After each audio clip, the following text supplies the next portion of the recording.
Isang linggo matapos manalasa ang bagyong Emong sa probinsya ng La Union, patuloy pang bumabangon ang mga Ilocanos. Ang mga residente sa lungsod ng San Fernando nagbayanihan sa pagtanggal ng mga nagtumbahang mga puno.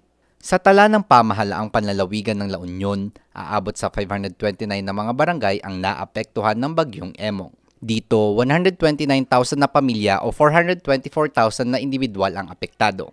Nanguna ang infrastruktura na nakapagtala ng matinding pinsala na nagkakahalaga ng 5 bilyong piso.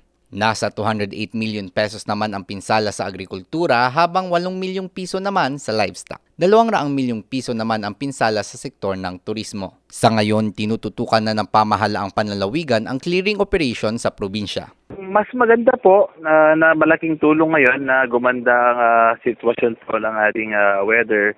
At mas nakakagalaw po ang ating mga kasamahan na tumutulong sa ating mga efforts po ng pagki-clearing sa ating mga kalsada dito po sa ating probinsya.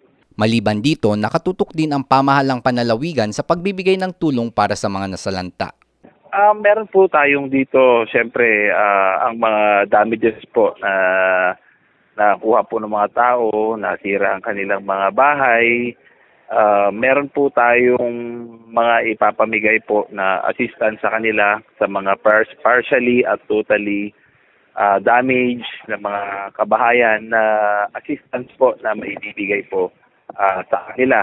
Bukod po doon, tuloy din po yung ating suporta sa relief operations po ng mga iba-ibang LGU dito din po sa probinsya ng La Union.